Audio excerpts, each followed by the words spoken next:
Hey, I'm Marty Schupak for Schupak Sports, and today you're about to view a kind of like a mini session or mini tip on bunting. If you're a coach of youth players anywhere from like 8 to 13, and it could be even high school, uh, I advise you or I recommend you watch this. I'll give some pointers out on my philosophy on bunting.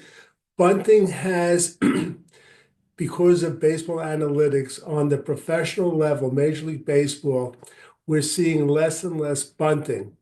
I maintain, though, on the youth level, especially when the field is smaller, bunting is a phenomenal strategy. Remember, as a coach, you have to use the whole field from the tip of home plate in fair territory to the deepest part of the field, whether it be center field, left center, or right field.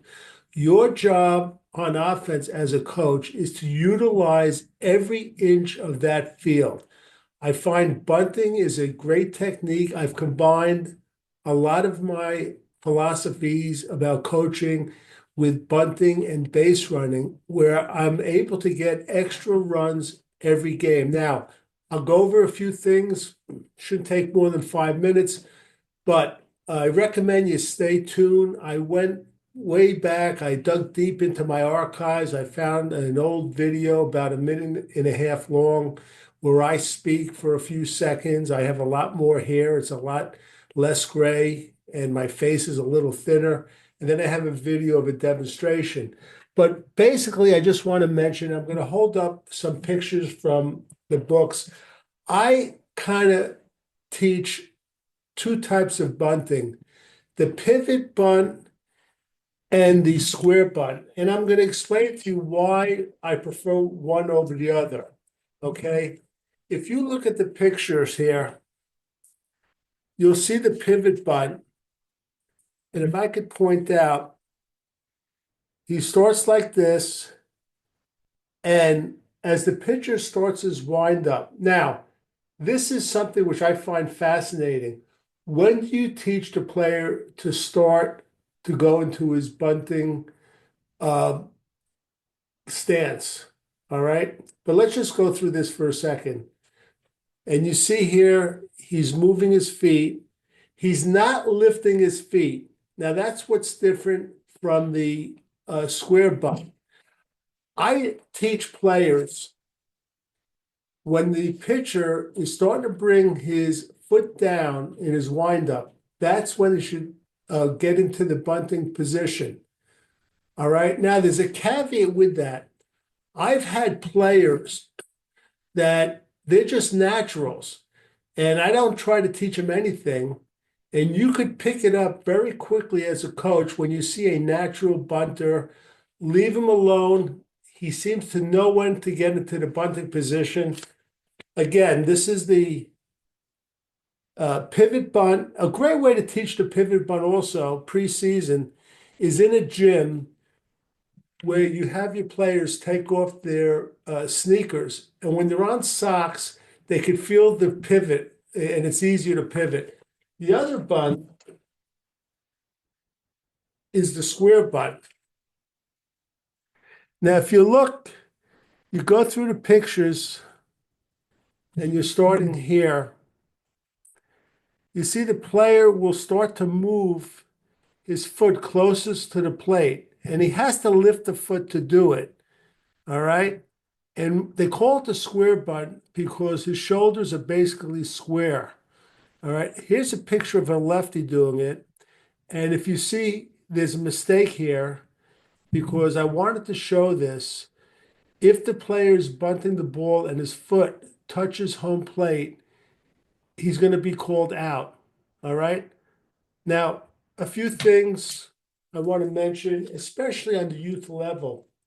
You have to be very careful because a lot of times when you give a player the bunting sign, you have to teach these young players when you get a bunting sign, it's not an automatic green light to bunt at the next pitch. It's only if it's a buntable ball. Okay.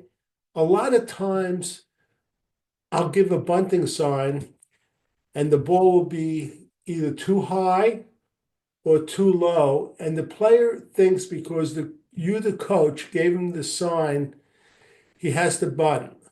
When I go through bunting in batting practice or teach bunting, I try to have the players get used to bending their knees, and I use the term soft knees. All right. And basically, I like the bat level. I like the barrel a little higher. If it's lower like this and they bunt, a lot of times the ball will go back foul. I've also used strategies with bunting, like I said, combined it with base running, but I've also had players bunt with two strikes. Now, you have to be careful. You have to have the right personnel up there if you're going to take a chance and bunt with two strikes. But don't ever be afraid of that. Don't worry about what the parents or the other players or the other coaches are going to say. Go with your conviction. If you have the right player up there and it's a bunting situation with two strikes, go ahead with it. Also, I found that I was trying to critique myself early in my coaching career, and I found that I was becoming a little too predictable when I was bunting.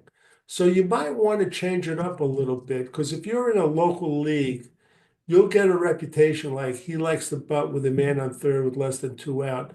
Change it up. Also, I found where I had a player, he was the best bunter I ever had. But then I looked in the playbook and I realized that, I'm having this guy bunt way too often, not giving him a chance to swing away. So don't fall into the traps that I fell into. I also use bunting, and I tell the parents at the parents' meeting at the beginning of the year, I am partial to players that bunt, and I give players every opportunity to improve their bunting game.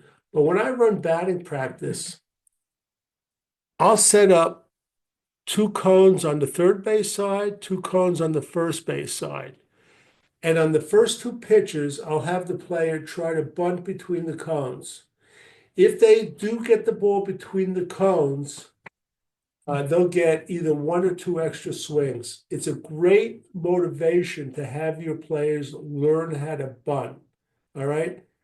Your goal, as I said at the beginning, is as an offensive coach in baseball, utilizing every inch of the field from the home plate tip in fair territory out to the deepest part of the ballpark.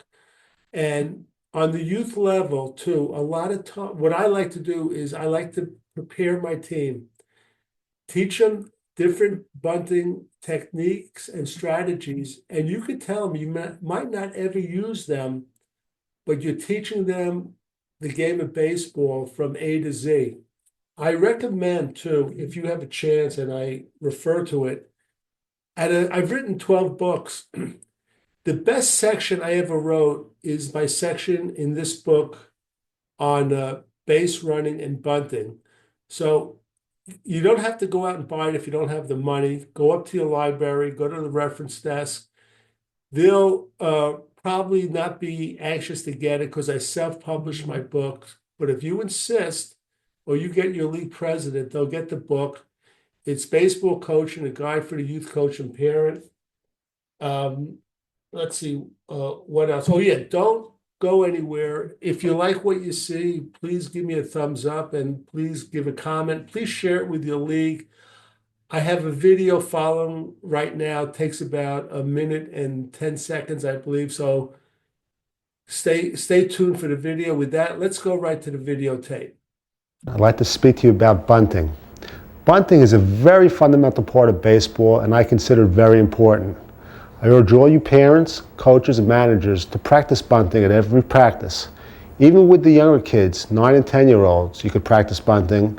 You could use a rag ball or you could use a tennis ball if you're concerned about them getting hurt. But please, practice bunting and even do it at an early age.